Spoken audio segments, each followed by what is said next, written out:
তুমি কি গেমার? তুমি কি মাধ্যমিক ক্যান্ডিডেট? তুমি কি গেমার? তাহলে তোমার জন্য আমি এসেছি। হ্যাঁ, প্রিয় আমার মাধ্যমিক শিক্ষার্থী ভাই বোনেরা, দেখো তোমাদের জন্য এর মধ্যে অলরেডি 5 মার্কের যে ভূগোল সাজেশন সেটাও প্রোভাইড করা হয়ে গেছে। 3 মার্কের ভূগোল সাজেশন দেওয়া হয়ে গেছে। ইতিহাসে 8 মার্কের ভূগোল সাজেশন সেরা হয়ে গেছে এবং এমনকি 4 মার্কের সাজা সেরা হয়ে গেছে।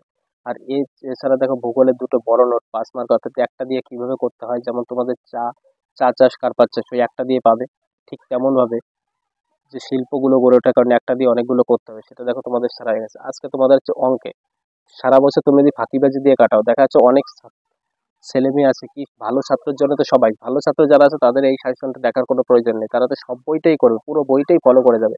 কিন্তু যারা খারাপ ছাত্র আছে, খারাপ ছাত্র বলতে কি সারা বছর ফাঁকিবাজি ছাত্র, যারা কিছু পড়েনি, যে কোনো কারণ হতে পারে, সে এমনি কোনো পড়াশোনার কারণ হতে পারে, পারিবারিক সমস্যা হতে পারে, বা তার গেম খেলার পর, তাদের জন্য আমি এসেছি। তো এই অঙ্কের সাজেশন এটা তুমি দেখো শুধুমাত্র টিপস, এটা কিন্তু কোনো সাজেশন নয়, টোটকা। এই টোটকাটা তুমি এমন ভাবে দেখো, তুমি এখন 81+ নম্বর পাবে। আর তুমি একটুখানি জাস্ট এগুলো যদি প্র্যাকটিসও না করো, তুমি 75 পাবেই। সারা বছরে যারা অঙ্ক প্র্যাকটিস করনি, তারাও কিন্তু এই 3 দিনে এই নিয়ম মেনে চলে 75+ পাবে। কি দেখো তোমাদের লেখাই আছে মাধ্যমিক অঙ্ক সাজেশন, কথা দিলাম। শুধু আর একটা জিনিস কি, এইখানে আমি যে কটা তোমাদের কমন দেবো অঙ্ক, সেগুলো যদি না আসে তাহলে আমি ইউটিউবে ভিডিও করে ছেড়ে দেবো, একবারে 100% বলছি। এটা কথা দিয়ে বলছি, তুমি এই ভিডিওটাকে স্ক্রিনশট নেবে, স্ক্রিনশট রেখে তোমার কাছে রেখে দাও। পরীক্ষার পর মুহূর্তে আমি এই সাজেশন ধরে তোমাদের মেলাবো কতটা এসছে কিনা আছে, কারণ গত বছর আমার যেমন পুরো হুবহু দাগ নম্বর সহ মিলে গেছে, এবারও কিন্তু তার ব্যতিক্রম হবে না। তো সুতরাং তখনই তোমরা দেখতে পারবে। আমি কিন্তু এতটা জোর দিয়ে এইখানে যে কথা দিলাম না আসলে কিন্তু পড়ানো ছেড়ে দেবো, এটা বলেছে এতটা জোর দিয়ে বলেছে, তাহলে তোমরা দেখো কি জন্য, যেহেতু কমন আসবে, গতবারও বলেছিলাম সেটাও দেখো। দেখো, তবে মনে রাখো একই রকম হবো, হ্যাঁ, যেটা আমি দাগাচ্ছি সেই অঙ্কটাই থাকবে, কিন্তু কি একটুখানি যদি প্রশ্ন কঠিন করে তাহলে নামটা চেঞ্জ করতে পারে অথবা ডিজিটটা পাল্টে যেতে পারে, কিন্তু টাইপটা একই থাকবে, এর বাইরে কিছু হবে না। প্রথমে দেখো এমসিকিউ 6টা থাকবে। আগে তোমরা বুঝে নাও প্রশ্নের প্যাটার্নটা, মানে প্রশ্ন কিভাবে থাকবে, তারপর তোমরা কোনটা কোনটা অ্যাটেন্ড করবে এবং কোনটা তোমরা টুকে নিয়ে যাবে সেটাও তোমাদের বলে দেবো। কারণ যারা গেমিং বয়স, অর্থাৎ যারা সারা বছর গেম খেলেছে বা ফাঁকিবাজি কাটিয়েছে, তারা কিন্তু এখন পড়লেও পারবে না, অঙ্ক বুঝলে পারবে না, সুতরাং তাদের দরকার টোকা। উপপাদ্যতে সবাই টোকে, সম্পাদ্যতে সবাই টুকে নিয়ে যায়, কিন্তু অঙ্ক কি টুকতে পারে না? কিন্তু সেই তোমাদের অঙ্কের আমি বলে দেবো যেটা তোমরা নিয়েই যাবে, সেটাই তোমাদের বাদ। এগুলো বলা উচিত না, কে টুকবে না কি করবে ব্যক্তিগত, তবুও বলছি যারা ফেল করে, ফেল করার থেকে ভাই তবুও একটু পাস করি যেভাবে হোক, সেটা আমাদের তার জন্য, কিন্তু তাদের জন্যই বলা যে তুমি টুকে হোক ঝুঁকে হোক যে করে পাস করে আসবে। তো এসিকিউ 5টা থাকবে, ট্রু ফলস মানে সত্য মিথ্যা 5টা, 2 মার্কে থাকবে 10টা, 10 2 20, এগুলো আমি টেস্ট পেপার ধরে ধরে করাবো এখন থেকে। এবার দেখো পাটিগণিত, পাটিগণিতে তুমি আর কোনো চ্যাপ্টার করো আর না করো, অংশীদারি কারবার আছে, সরল সুদ, চক্রবৃদ্ধি, সমাহার। তা আমি তোমাদের বলবো, আমি তোমাদের সাজেস্ট করবো অংশীদারি কারবারটা একদম সহজ।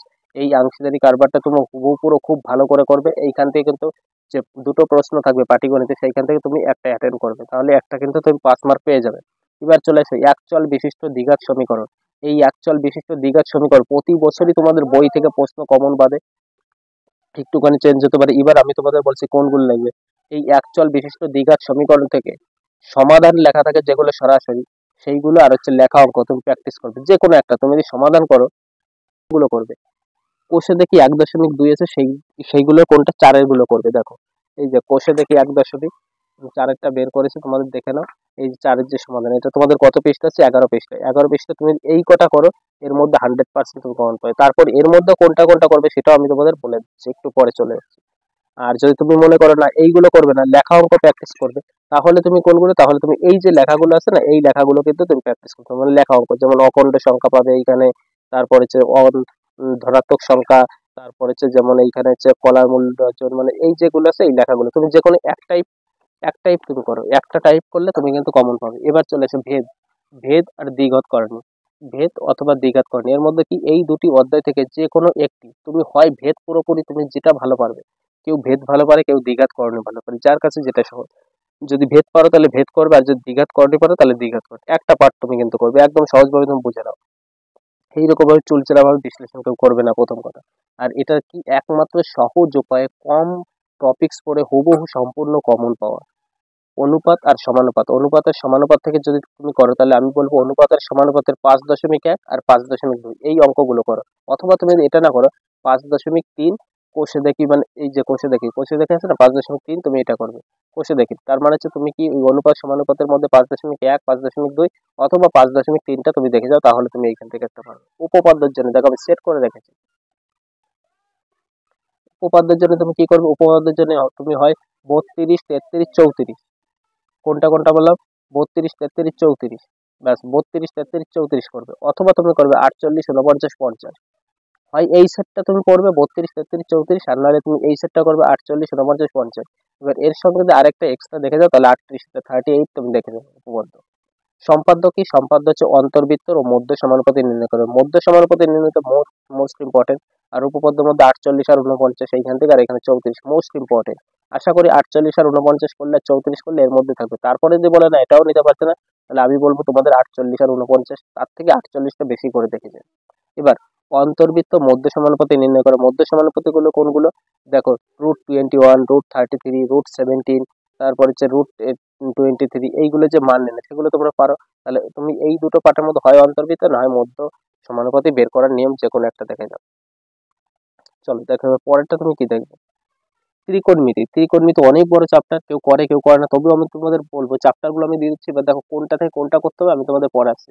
আগে কিন্তু আমি নম্বর বিভাজন দেখাচ্ছি, কোন চ্যাপ্টার আছে তার সঙ্গে অথবা দিয়ে কোনটা, তুমি কোনটা করবে তোমার মতো। এরপরে আমি তোমাদের সাজেশনে চলে যাচ্ছে কোনটা কোথা থেকে করবে। ত্রিকোণমিতি, কোণের পরিমাপের ধারণা আছে, অনুপাত অভেদ বলি আছে, পূরক কোণের ত্রিকোণমিতি অনুপাত আছে। এর মধ্যে তুমি যে কোনো দুটি অধ্যায় ভালো করে করো, হয় তুমি কোণ পরিমাপের ধারণা একদম সহজ আছে আর অনুপাত অভেদ বলি এটা তুমি করো, আর নইলে পূরক কোণের ত্রিকোণমিতির অনুপাত করো আর এটা করো। তুমি যে কোনো মানে 1, 2, 3টে টপিক করো, তুমি দুটো টপিক ভালো করে করো, আর কিছু করার দরকার নেই। এবার দেখো, হাইট ডিস্টেন্সের যে অঙ্ক, উচ্চতা, এই উচ্চতার অঙ্ক কিন্তু কেউ করে না সাধারণত। কেউ বলতে ভুল হবে, যারা ফাঁকিবাজি তারা কিন্তু এইখানে করে না। এখানে যে হাইট আর ডিস্টেন্সের অঙ্ক সেগুলো তোমাদের পরীক্ষায় থাকবেই, কিন্তু এখানে সাইন থিটা কস থিটার যে অঙ্কগুলো খুব টাফ হয়, তার জন্য তোমাদের মনে রাখার মাত্র কয়েকটা দিচ্ছে। এখানে অনেকগুলো অঙ্ক, তুমি 11, 15, 19, 20 এই চারটে যদি পড়ো তাহলে কিন্তু 100% এইখান থেকে তোমার কমন পাবে। এই যে 19এরটা বললাম, 19 আর 20 এই দুটোর মধ্যে আসবেই, দেখো আমি তোমাদের লিখে দিচ্ছি 100%। পরীক্ষার পরে মিলিয়ে দেখাবো তখন বুঝতে পারবে। দুটি স্তম্ভের গোড়া থেকে উন্নতি কোণ অবনতি, এই অঙ্কগুলো দেখে যাবে। আর এইখানে কি একটা অঙ্ক আছে না পাসলার অঙ্ক, সেই অঙ্কটা তুমি দেখে যাবে এইখান থেকে। তো এইখানে কি, এইখানে সাধারণত কঠিন লাগে বলে পারে না, কিন্তু আমি দেখো এর আগে আমার ছাত্রদের শিখিয়েছি যে একটা ছন্দের মাধ্যমে শিখিয়েছি, সাগরে লবণতি, কবরে ভূততি, টেরা লম্বা ভূত, সেই মাধ্যমে কিন্তু সব হয়ে যাবে। কি সাগরে লবণতি যদি বলো, এর আগের ভিডিওতে দেখেছি, সেইখানে সাগর থেকে সাইন, সাগরের লবণ, লবণ থেকে হচ্ছে লম্ব, ভূত, সাগরের লবণ অতি, অতি থেকে অতিভুজ, তার মানে যদি সাইন থিটা আছে তখন লম্ব বাই অতিভুজ। তারপর কবরে ভূত অতি মানে হচ্ছে, কবরে মানে কস থিটা, ভূত, ভূত মানে হচ্ছে ভূমি, আর অতি থেকে অতিভুজ, তাহলে কবরে, কবরে ভূত অতি, সেইখান থেকে তুমি মনে রাখবে কস থিটা মানে কি, কস থিটা হচ্ছে ভূমি বাই অতিভুজ। তারপর টেরা লম্বা ভূত, টেরা লম্বা ভূত মানে ট্যান থিটা মানে কি লম্ব বাই ভূমি। এই সূত্র দিয়ে কিন্তু আমি একদিনে মাত্র 10 মিনিটের ওদের আমি শিখিয়েছি, 10 মিনিটের ভিডিও দিয়ে আছে, তুমি দেখে নিতে পারো। সেইটা তুমি দেখলে কিন্তু এই চারটা অঙ্ক অনায়াসে, তুমি কথা দিচ্ছি 10 মিনিটের ভিডিওতে সম্পূর্ণ কমন পেয়ে যাবে। এবার চলে আসে পরিমিতি। পরিমিতি থেকে দেখো টোটাল 5টা আছে, আয়ত ঘনক, লম্ব বৃত্তাকার চোঙ, গোলক, লম্ব বৃত্তাকার শঙ্কু, বিভিন্ন ঘনবস্তু সংক্রান্ত। এর মধ্যে তুমি কোনটা পড়বে? এর মধ্যে তুমি সাজেস্ট করে নাও, যদি ভালো লাগে তাহলে তুমি করতে পারো, যদি না লাগে কয়েকটা চ্যাপ্টার তুমি করো। যেখান থেকে, এইখান থেকে যেমন লম্ব বৃত্তাকার চোঙ, এইখান থেকে তোমাদের প্রশ্ন পরীক্ষা হবেই হবে 146 পৃষ্ঠায়। গোলক, এবার লম্ব বৃত্তাকার চোঙ থেকে তুমি কোনটা পড়বে? 9, 10, 15। এবার আমি তোমাদের 15টা বলে দিলাম, এই অঙ্কটা তোমাদের পরীক্ষা আসবে আসবে আসবে বলে দিচ্ছি, তুমি মিলিয়ে নাও। তারপর গোলক, গোলকেরটা হচ্ছে 8, 9, 14, এই কটা তুমি প্র্যাকটিস করে এর মধ্যে থাকবে। লম্ব বৃত্তাকার শঙ্কু মানে 227 পৃষ্ঠায় 6, 8, 11, 12, আর হচ্ছে বিভিন্ন ঘনবস্তু সংক্রান্ত সমস্যা, এই চ্যাপ্টারটা তুমি দেখলে দেখতে পারো। তো এই যেগুলো বললাম এইগুলো তুমি দেখে যাও। এরপরে চলে আসো রাশিবিজ্ঞান। রাশিবিজ্ঞান থেকে তুমি কোনটা করবে? রাশিবিজ্ঞান থেকে করবে গড়, মধ্যমা, সংখ্যাগুরু, ওজাইব। এর মধ্যে যে কোনো তিনটি খুব ভালো করে তোমার করতে হবে।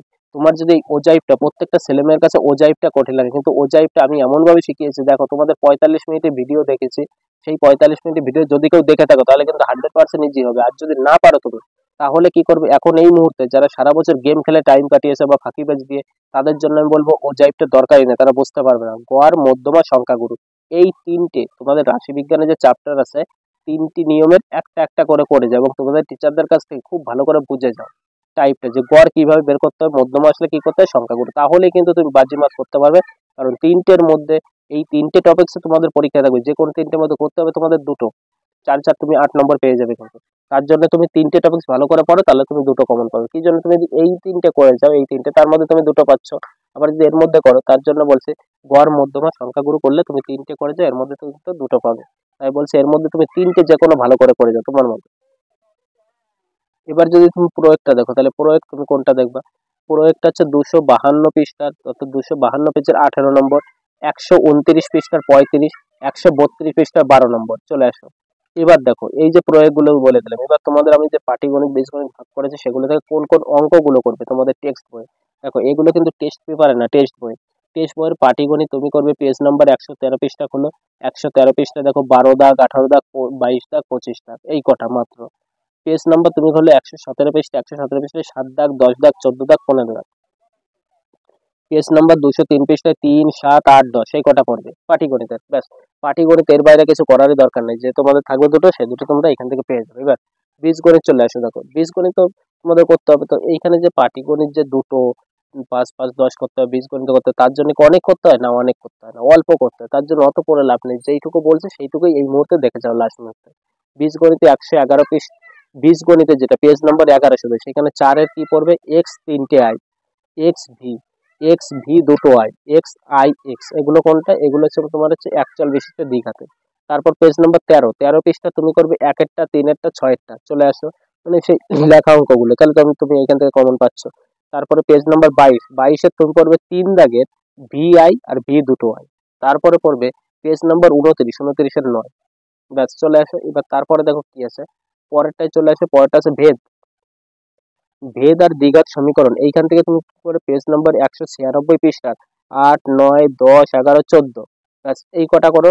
এইখানে লেখা অঙ্ক আসবে, তার মানে হচ্ছে এই যে যেগুলো আছে এইগুলো, এই যে দ্বিঘাত আর ভেদ, এখানে লেখা অঙ্ক থাকবে, তো তুমি তো এটা দেখে নিতে পারো। দ্বিঘাত করণী 8 দাগের অঙ্কটা, অর্থাৎ দ্বিঘাত করণী যেটা আছে তোমাদের 8 দাগে আছে না, সেই 8 দাগের অঙ্কটা তুমি করে দেবে, দ্বিঘাত করণী। এবার চলে আসো ত্রিকোণমিতি।